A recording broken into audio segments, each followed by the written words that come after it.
Ladies and gentlemen, we are back with our SEUNGWOO career mode, taking a little bit of a week-long break there. Like I did say in the last episode, I did have finals for university, college, whatever you want to call it. So I did have to take a little bit of break to focus on my studies. So I hope you guys do understand there. But we are back.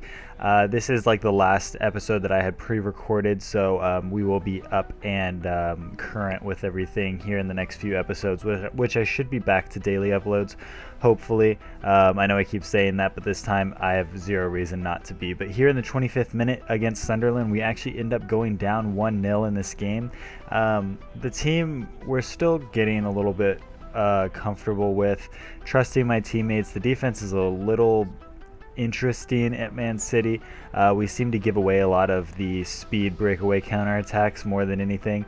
We're holding possession kind of decently. Our midfielders make kind of questionable decisions when it comes to passing every once in a while, but things are definitely getting a little bit better for us. And to end out the end of the first half, we do end up down 1-0, like I said. So going into the second half, everything to play for. Just wanted to get back into the game any way we could. As you guys could see, we were playing a little bit of a weaker lineup in this game, which we really haven't been doing very often. Obviously, that center attacking mid role has been a little interesting. We've been playing a 75 rated player there, so that's kind of hindered us a little bit, I think, in our goal creating opportunities.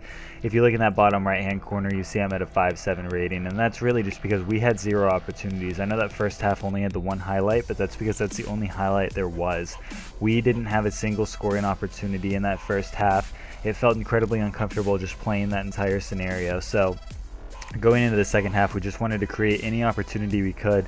And here in the 75th minute, I had a little bit of a breakaway opportunity on the counter attack, but ended up losing the ball going up onto that right side, just trying to outpace them. I didn't have the pace to do it, so we did have to wait a little bit longer to get back into this game, at least get an opportunity to do so. And here in the 81st minute, I just worked my way into the box and just trying to kind of create a little bit of chaos with how many players were around me, and was able to actually squeeze that ball under the keeper. So we end up bringing the game back 1-1, and that is my 25th career goal. So exciting stuff there as well. Obviously, our attribute points are going up pretty well. We're about at an 85 or 86 rated at this point. So we're playing really well. I'm enjoying playing at Man City a lot more than I was enjoying playing in Barcelona. Not to say that I won't go back. I will definitely be trying to get back to Barcelona at some point in this career, just because it is where I started. It's where Messi obviously plays, and this is all about being the next Messi. But there was no reason for me to stay there just to become the next Messi, especially whenever I have the opportunity to play with Cristiano Ronaldo in Manchester City. So this has been fun. I really am enjoying it. We'll see how long we end up staying in England, but I really am enjoying it right now for sure. So ending out that game, we did play the full 90 minutes. It actually ended up coming to a 1-1 draw, so a little disappointing to drop points there. Definitely wish we could have picked up another 3 points, but at least we didn't drop all 3. So moving on into the next game, we actually end up having a cup game against, I want to say it'll come up here in a second, but it's definitely a good game coming up for sure, and one we definitely needed to win. Obviously, cup games aren't that important, but the fact that I am playing in them makes me want to perform a little bit better, right?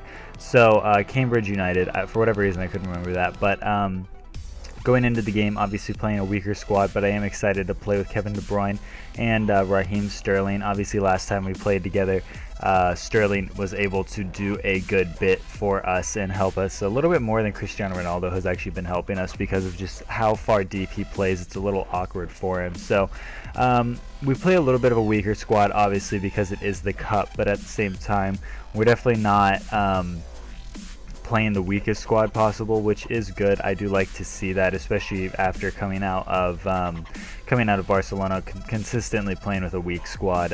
It is nice that I'm for one getting all the gameplay time, but we're also playing with a very good squad at all times as well. So we end up losing the ball in a really good scoring opportunity chance there in the 30th minute, and the ball goes out of bounds, giving us another opportunity to just kind of work the ball around the box and just see if there was any way for us to get a goal. Cambridge was actually playing really well. Obviously not the strongest team in the world, but definitely a team that knew what they were doing to get the result they kind of wanted. So they were sitting back obviously a lot, just kind of trying to wait for their opportunity, wait for a counter attack like you guys see here in the 45th minute, closing out the first half. They were just slowly just trying to find any sort of chance they had to bring the game to their comfort level, really. Obviously, when you're playing against a team like Manchester City, you definitely need to play a little bit more defensive to really have a chance to stay in the game. So I totally understood that. Going into this game, I knew it was going to be hard for me to really excel in this game. So going into the second half, we were just kind of hoping that we could get something out of it. I still really don't think we're utilizing the pace that our team has to its fullest ability, obviously with having a left mid and a right mid instead of our left wing, right wing options that I think we should have. It slows us down a little bit. It doesn't really give us as much attacking freedom as I think we do need. So one of those kind of things where I wish, we would play a different formation, but it is what it is. We're still playing decently in this game. We're giving Cambridge a little too many opportunities for my liking, but still in a comfortable spot that I knew we weren't going to lose the game, but it was getting a little worrying that we might have to replay this game if it stays at 0-0. So here in the 60th minute, I actually end up taking myself off. I'm like, I'm not going to waste my energy playing this game. It's not that serious, and I knew we had the quality to go ahead and bring in Boney to win the game. So we actually end up winning at 1-0 to move on into the quarterfinals of the Cup. So our next game is in the league once again against Arsenal, who is in the top 4 with us. So definitely a big game for us to win.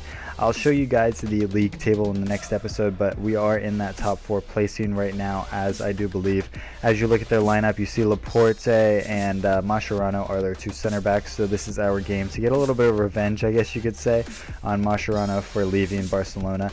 But at the same time, he really kick-started my want to leave Barcelona as well. So you have to give him a little bit of credit there. But almost ended up scoring off of an own goal off of their defenders solely out of pure luck, really, more than anything. But wasn't able to get the goal to bounce, get the ball to bounce quite as well as we wanted it to. So the game still stays at 0-0. And here in the 35th minute, we get another opportunity to just work our way up.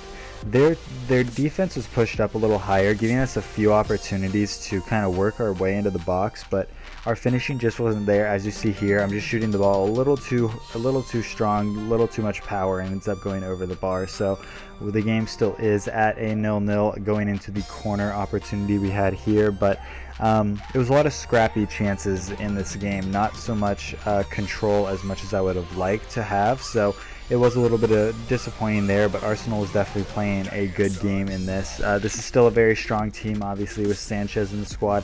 Mesut Ozil, I want to say, is playing for Bayern Munich, if I remember correctly. So they're a little bit weaker in that sense, but definitely, like I said, still a very strong squad nonetheless. They have a very good defense at this point, so this was going to be another one of those games where it was going to be very hard to get into it. But closing out the first half, we have one more opportunity here, just working our way up.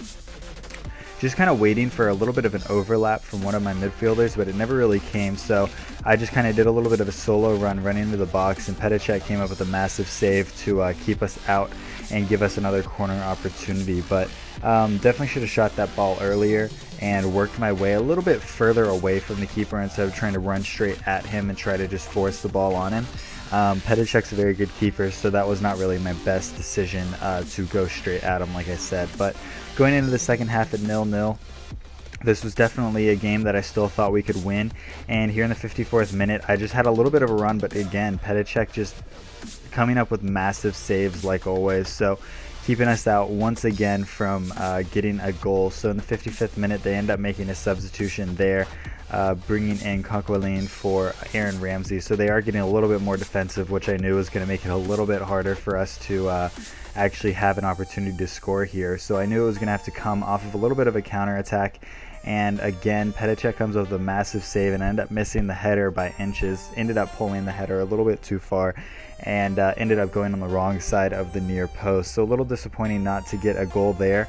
this was definitely still a game. Like I said, we felt in control. Arsenal was playing incredible, but their attacking really wasn't coming into fruition.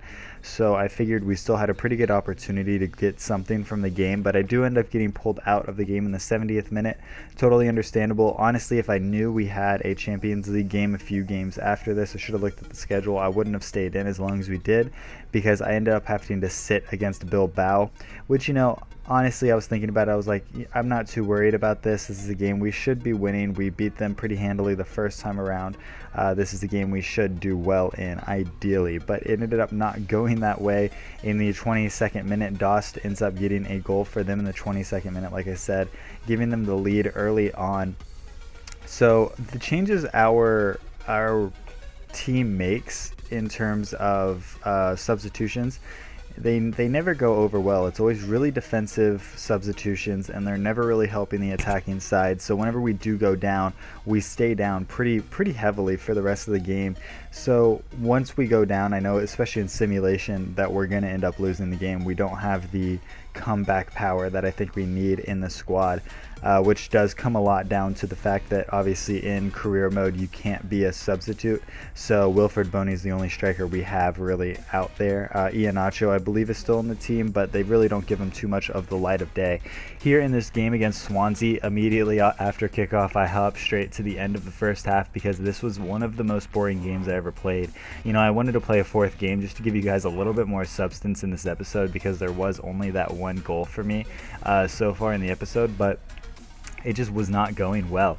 This first half was very slow, it was very drawn out, a lot of possession, a lot of midfield battle going on, and it wasn't comfortable to play. Obviously, we played a lot of second tier players, B team players, I guess you could say, in this game, because we did have Bilbao at the midweek, so that kind of hindered us a little bit there. And as you see, in the 49th minute, we actually end up giving away an own goal, just a really ugly own goal too. It just taps him, and it looks like he meant to do it. That was in no way, shape, or form an accident. He should have just cleared the ball immediately first time, but he ended up not doing so and costing us a goal. But here in the 62nd minute, I do a little bit of a solo run, just working my way into the box, just staying aggressive with it, trying to do everything I can to stay with the ball, but it ends up going over anyways, and we end up getting a corner opportunity here to get us back into the game, hopefully. So Sterling ends up coming into the game, which was a little bit exciting for me. I did want to work with him again, especially after kind of struggling with him in the Cambridge game. I knew we could do better for sure, so wanted to kind of prove to the manager that Sterling and I are going to make a pretty good duo here if and when Cristiano Ronaldo is out of the picture. So here, like I said, just a few minutes later, after the fiasco of the corner and whatnot, we actually managed to go ahead and grab a goal, kind of the same position I was in where I won the corner.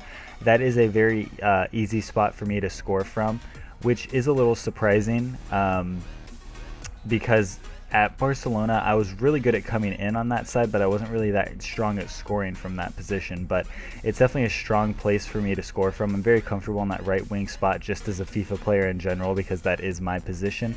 So it just makes sense for me to make these little solo runs that I keep doing to grab goals. It's the most comfortable spot for me, and it's where I'm going to get the most goals from. So that's definitely a power position you guys are going to see me coming in from multiple times throughout this series, and that is where I'm going to get a lot of these goals. So we were actually able to grab a 2-1 lead against Swansea City in the 76th minute, 10 minutes after our first goal. So we were playing really well.